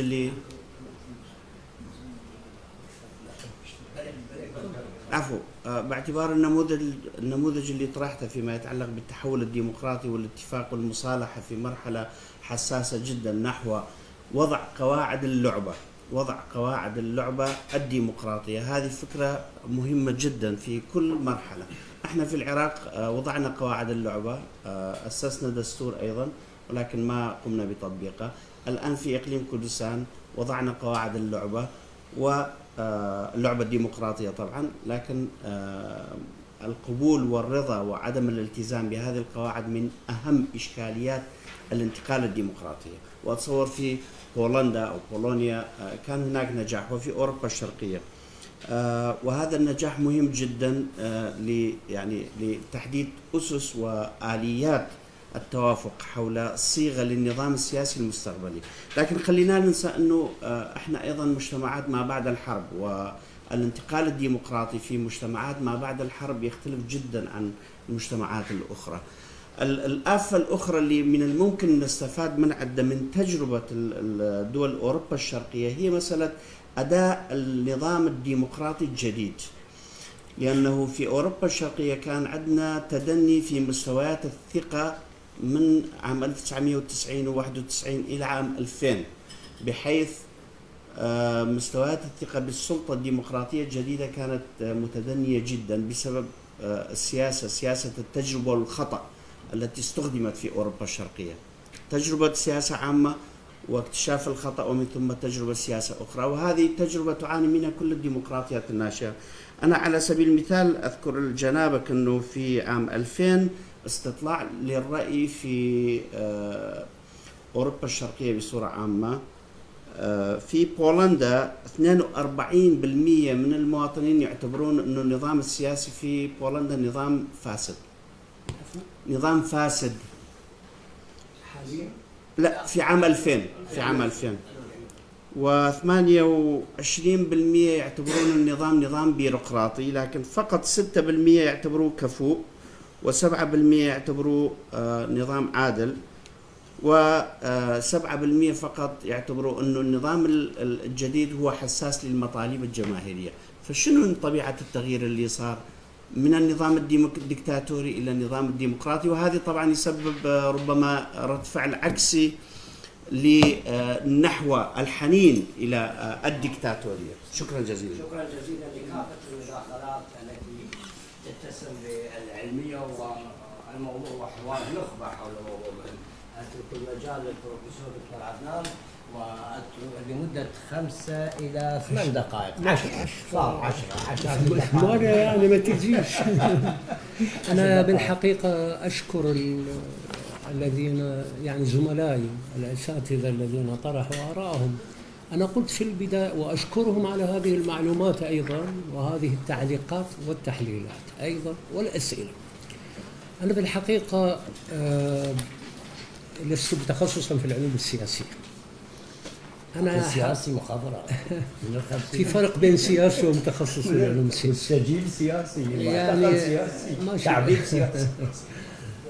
بالحقيقة أنا حاولت أن أنقل تجربة كما هي، فقد أكون قد أصبت وقد أكون قد أخطأت، هذا شيء طبيعي.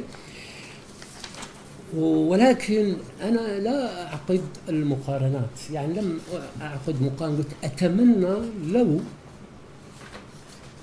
في مرحلة ما في العراق، في مرحلة ما لا أدري متى، أن تتم الإفادة ولو قليلا من التجارب. بالنسبة إلى الدكتور شيرزاد، بروفيسور شيرزاد يعني طرح يعني عميق، وأيضا الأخوة الآخرين فيما يتعلق في هنالك أرضية. نعم، دستور بولندا. نعم بروفيسور شيرزاد، أنا أشكرك على على المعلومة فيما يتعلق بالمصالحة الوطنية في النمسا طبعا. نعم، والحقيقة طبعا دستور بولندا هو من أقدم الدساتير، واحد من أقدم الدساتير جدا، يعني 1790. يعني العلم والدستور من ذلك اليوم، والرمز يعني رمز الدولة لم يتغير.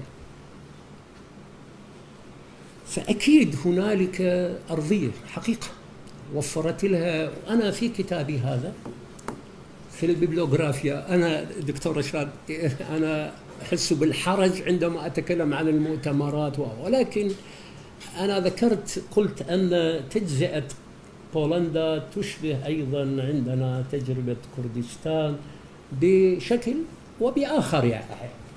ولكن الحقيقة هنا أنا ذكرت بروفيسور شيرزاد أيضا في هذا الكتاب أنه مقدمة حول دور النخبة السياسية الفكرية، في الحقيقة الفكرية البولندية، رغم موقف الإمبراطورة كاترين في روسيا ضد هذه النخبة، وضد حتى كثير من الأمور في القرن لاحقا يعني. فظهرت أسماء مهمة كثيرة، وحتى في الوسط الكنسي، وكانت نخبة، وكانت عندهم مكتبات كثيرة وأفكار كثيرة، وأسسوا للدستور بانكيافوفسكي مثلا. فهنالك يعني أكيد أرضية كبيرة لمجتمع من الصعب أن تقارنه بوضع آخر، وخاصة في الشرق، وخاصة عندنا بالعراق. يعني لابد من توفر أرضية فكرية، نخبة قادرة على الفكر والعقل، وتمتلك أيضا تجربة في الكتابة والتفكير والإنتاج الفكري. وفعلا تطور الفكر السياسي في أوروبا وصل مرحلة متقدمة في سواء كان الفكر السياسي الاشتراكي أو الفكر السياسي، لأن نظرية ماركس تعتبر من النظريات الكبرى في العالم. على أي حال، وهناك أسماء بولندية كثيرة، تتركيفيتش، وأيضا يعني أوسكار لانغا مثلا في الاقتصاد السياسي.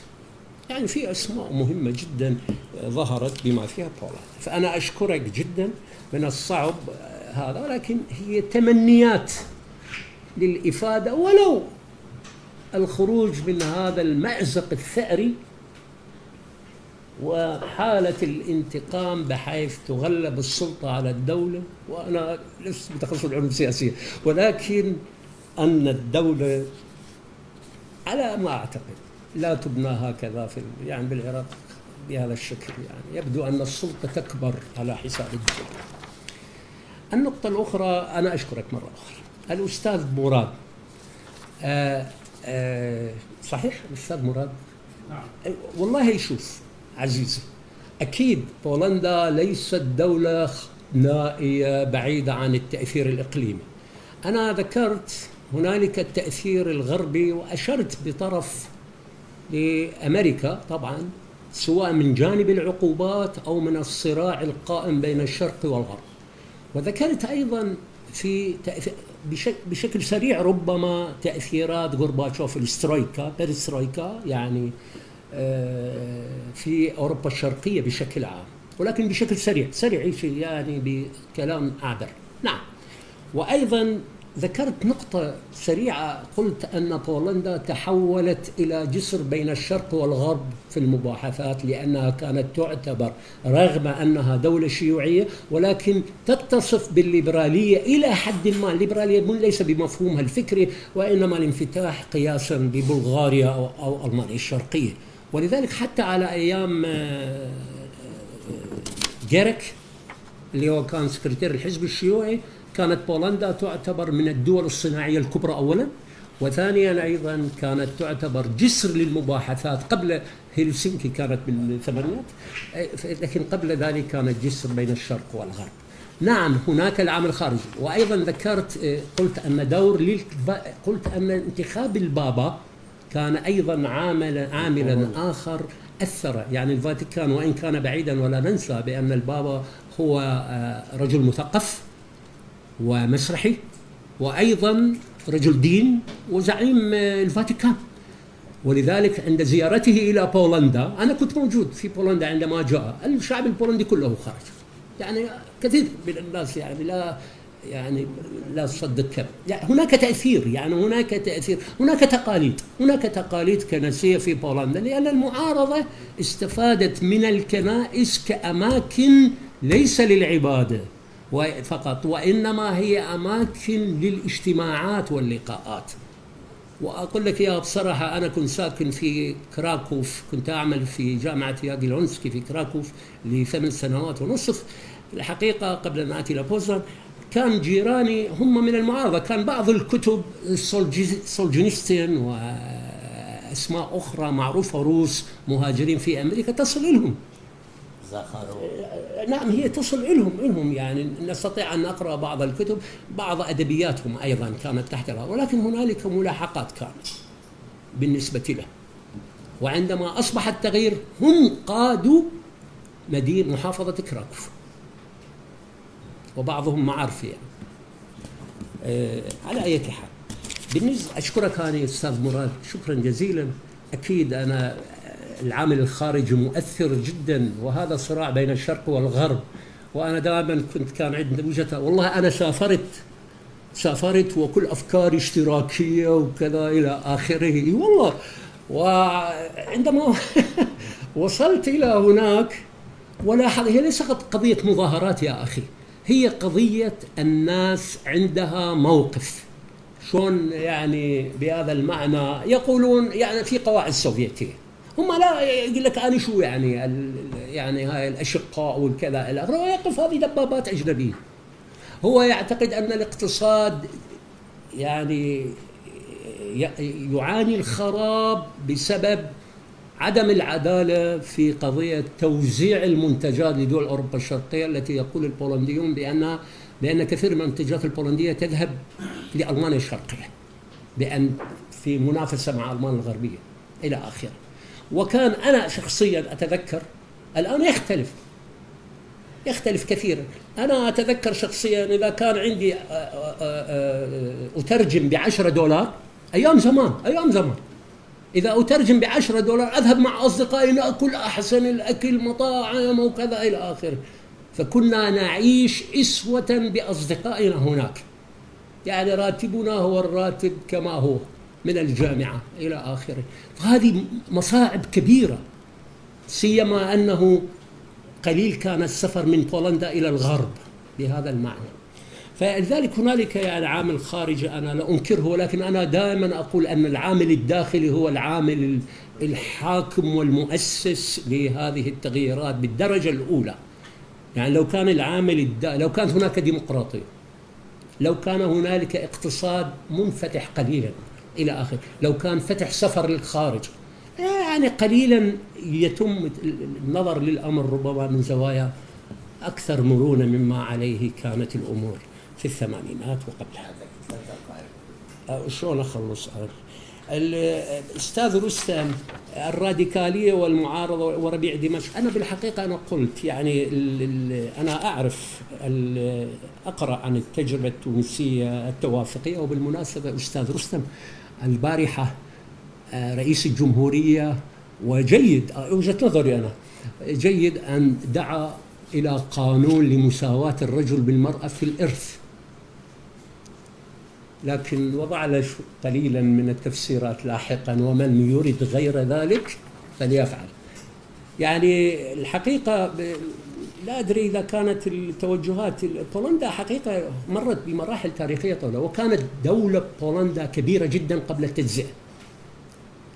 وحتى معركة فيينا، حول فيينا سنة 1680 قادها ملك بولندا يان سوبسكي مع الدولة العثمانية، ويعني كانت دولة كبيرة إلى أن بدأت في القرن ال18 العفو 1700 وكذا بدأ التقسيم التجزئة في القرن ال18 التجزئة. نعم 1700 نعم. المهم، فعلى أي حال، أما المفهوم الراديكالي في التصورات إلى آخره، يعني أنا برأيي الشخصي، يعني في رأيي إلى جبران خليل جبران، يعني بسيط جدا، هو حقيقة قرأته لأحد الكتاب عجبني، يعني يقول أنه دائما نحاسب الناس على أفعالها، على ردود أفعالها، ولا نحاسب أنفسنا على أفعالنا. يعني دائما الإنسان يحاسب على ردة الفعل. المفهوم اللي ما أدري إذا أنا لم أخطئ فهمتك بهذا الشكل، بأنه هل التوجهات في بولندا كانت راديكالية أم أنها خارج هذا الإطار الراديكالي؟ لا أدري. لو تفضلت، يعني كنت أعتقد أن المجتمع البولندي هناك توجهات راديكالية قادت إلى هذا النوع من التغييرات. حضرتك إيه؟ أستاذ رستم؟ نعم. أي طبعا. لا، أنا عم أقول إنه تفسير الظواهر لما تحيل إنه المشكلة في الثقافة، في الناس، في العقائد، هذا تفسير راديكالي، هذا تفسير غير تحليلي، لأنه القصة مش في الناس، بدليل إنه في ناس منتمين إلى نفس الأرومة، نفس الثقافة، لكن عندهم تجارب مختلفة. يعني الليبيين والتوانسة نفس بعض، بس عندهم تجربتين مختلفتين تماما. لما احنا بنفسر الظواهر بالثقافه، بالارومه، بالقوميه، انه كانه في شرق وغرب، هذا تفسير مطابق لتفسير الاسلاميين اللي يقول لك نحن هذا بسموه سياسه الهويه، نحن مسلمين وهم مسيحيين، نحن شرقيين وهم غربيين. هذا مشكله كبيره. القصه هي بالعالم الموضوعي للناس، بدول الجوار، بتراكم بشكل الدوله، بتراكم التجربه، بالبنى الموجوده بهذه الدوله. ببولونيا كان في استبداد، لكن كان استبداد دوله، مش مثل استبداد بشار الاسد ومعمر القذافي، لا في دوله ولا في مجتمع ولا في مؤسسات ولا في نقابات ولا في شيء، والناس بتقتلوا. استاذ رشا، انا اشكرك. يعني بيطلع على التلفزيون وبيتكلم في معارضه وفي 100,000 واحد بيطلعوا مظاهره. يعني استاذ جامعي باعترائي بيفوت 10 سنين على السجن. أستاذ رستم، أنا لم أطرح إشكالية العقيدة وإشكالية القومية في الموضوع. أنا طرحت أيضا بشكل غير مباشر مسألة استبداد الحاكم، السلطة. يعني السلطة كانت تستأثر في كل شيء، في كل شيء تستأثر في بولونيا. يعني كان مثلا الذي يسافر يريد جواز، يعني هنالك كثير من التعليمات إلى آخره. يعني هنالك نوع من الاستئثار في الإمساك بالقرار، مو مسألة عقيدة أو قومية هنا. يعني المجتمعات ربما خرجت من هذا الإطار يعني. لكن أعتقد أن بولندا في هذا الجانب أن العامل الداخلي الذي فجر الأوضاع هو فعلا الاستبداد. يعني أنا قلت أن النظام الحاكم استأثر بكل شيء. وأيضا لا تنسى يا أستاذ رستم بأنه أيضا كان هنالك حساب لعامل السوفيت في هذا الجانب، لأنه كان أي خطوة يخطوها يجب أن لا يستفزوا الاتحاد السوفيتي، لأن تجربة إبراغ ماثلة للعين. بالنسبة أشكرك يا أستاذ رستم. بالنسبة للأستاذ رشاد ميراني، وقعدني في موقف محرج أن أتكلم عن نفسي.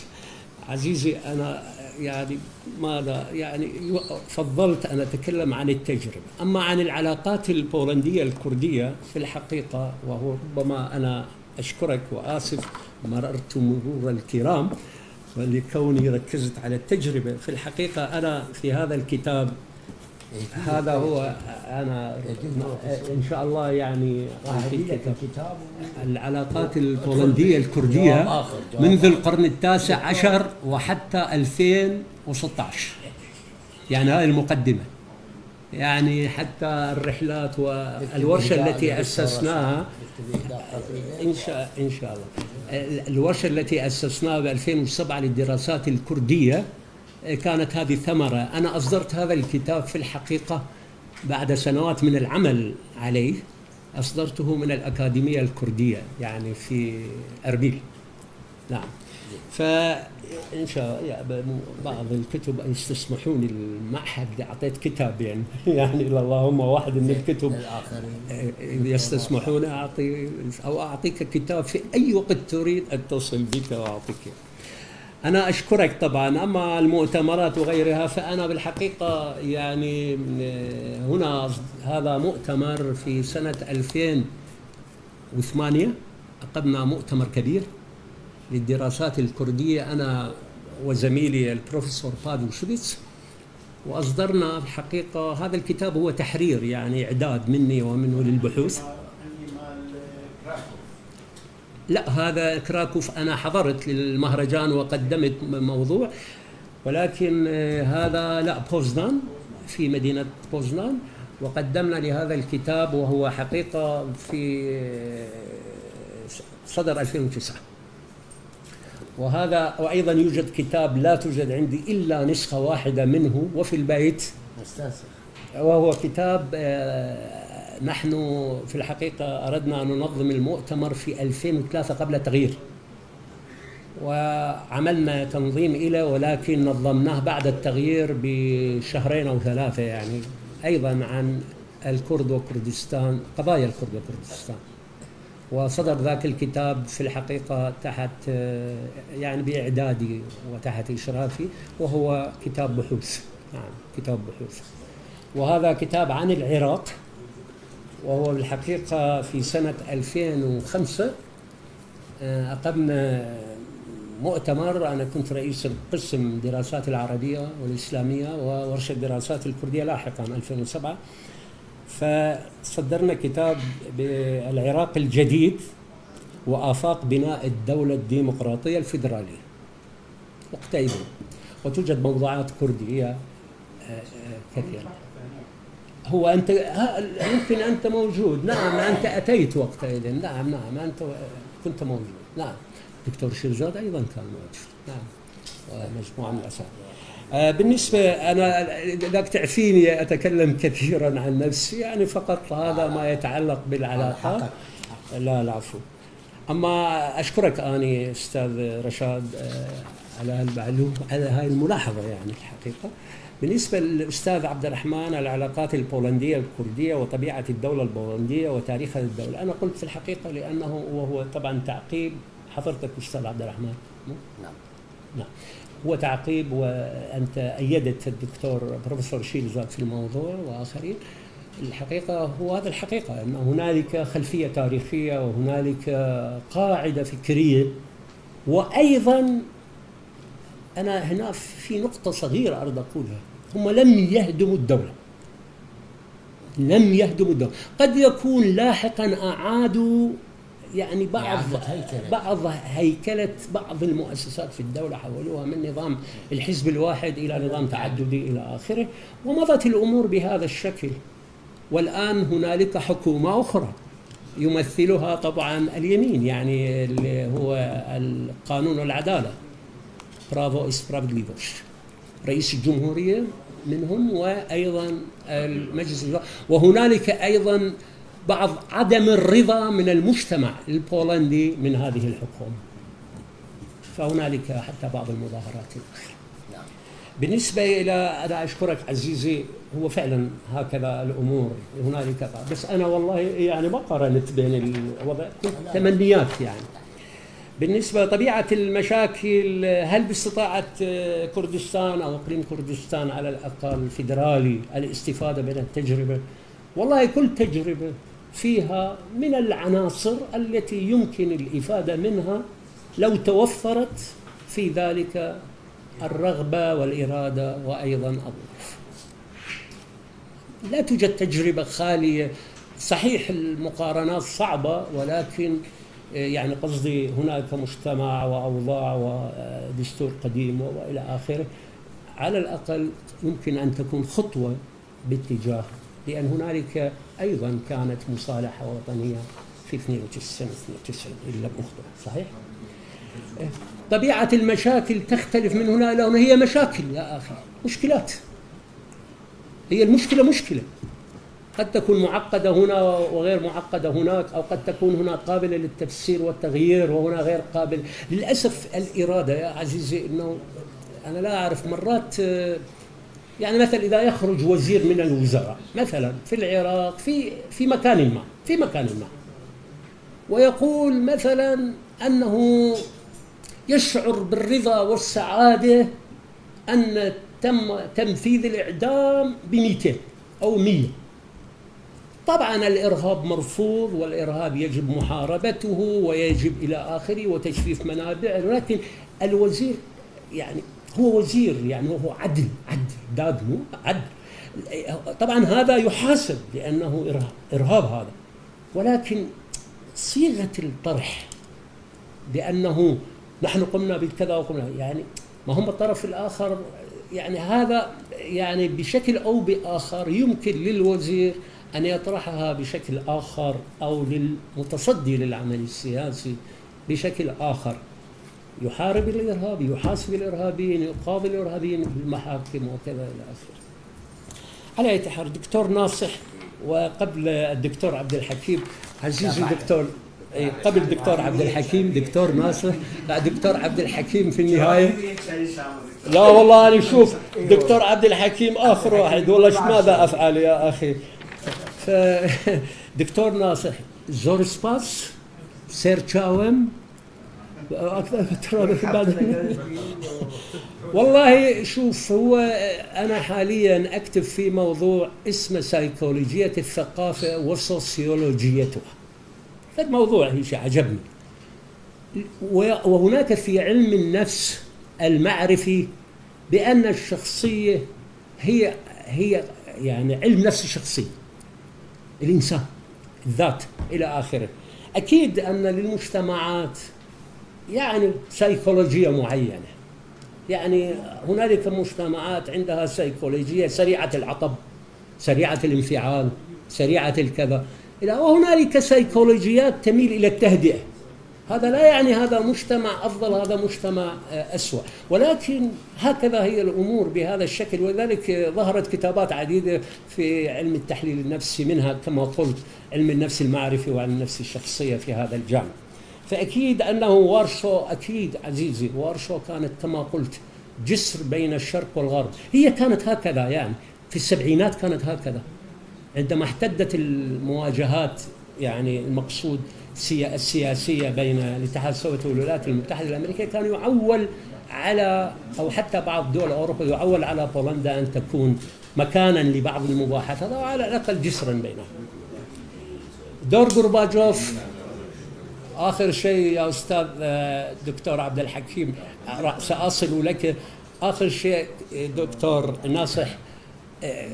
أنا لا أقول أنه غورباتشوف لم يكن له دور، نعم له دور، ولكن أنا أعول أيضا على الدور الكبير للشعب البولندي هنا، يعني الجانب الداخلي، هذا عنصر خارجي مهم ساهم في هدم جدار برلين. نعم كان هناك مساهمات لغورباتشوف، ولو أنه كان يلام من قبل كثيرين في المنظومة الاشتراكية على أنه دفع إلى تحطيم المعسكر الاشتراكي، ولكن في الحقيقة كانت البريسترويكا، التفكير الجديد والكذا، قاد إلى مكاشفة، والشعوب إلى متى إذا أرادت التغيير. عبد الحكيم المقارنات أنا لا أدخل في المقارنات عديدة، تبقى تمنيات. دكتور عبد الحكيم، أنا سأبدأ من النهاية بالنسبة لاستطلاعات الرأي. والله غريبة ورهيبة الاصطلاحات. لا هو حتى اليوم في استطلاعات، استطلاعات الرأي نعم. كثير لو سألت الناس الآن في بولندا كيف كان الوضع السابق، بعضهم يحن للوضع السابق، ولكن تريد أن ترجع إلى أوضاع الوضع السابق، لا، يعني هو يحن إلى أوضاع لأن كان متوفر له عمل ومتوفر أمان. وحضرتك دكتور عبد الحميد، يعني أنا يعني لا أدخل بتخصصك، هو في الحقيقة تعرف كثير من الشعوب إذا تحس بالأمان بأي طريقة، وتعرف بعض الأنظمة الحاكمة يعني بالقوة تفرض الأمان بالكذا، يعني بعض الأنظمة الشمولية على الأنظمة الشمولية تجد أمان وتجد بطالة مقنعة كثيرة في الدوائر إلى آخره. فأنا أيضا هنالك استطلاعات للرأي بعضهم يحن، ولكن عندما تسألهم هل تريد أن ترجع إلى ما كان عليه الوضع السابق، يقول يعني من الجانب الآخر. وآخر شيء قواعد اللعبة والتجربة والخطأ في أوروبا، وحضرتك يعني محلل للرجل، يعني هذا صحيح، يعني أنا أفهم هذا. يعني البولون أيضا وضعوا قواعد معينة قبل البدء بالحوارات إلى آخره، بدأوا بوضع لهذه القواعد سريا خوفا من ردود الفعل، وعندما انكشفت للعلن قسم من جماعة المعارضة تضامن وقفوا ضد تضامن وقالوا هذه خيانة. وأيضا ماغدالينكا كان الحديث عن ماغدالينكا، وحتى بعض الشيوعيين إلى آخره، وقالوا هذا التضحية بما قدمه النظام الاشتراكي. ولا ينكر يا أستاذ عبد الحكيم بأنه المتحاورين لم يشطبوا الأشياء الجيدة مما كان عليه في النظام الاشتراكي، وإنما حاولوا أن يؤسسوا لأشياء جديدة إلى جانب تلك الأشياء الجيدة. وأنا أشكركم وآسف على الإطالة. شكرا للبروفيسور عدنان، وشكرا لحضوركم بالذات ممثلي بولندا الذين كانوا حاضرين. ومن يزور بولندا مرة يزورها مرارا أكثر من مرة. ولأن كان في بولندا كان في بولندا. لسه خوش. نعم.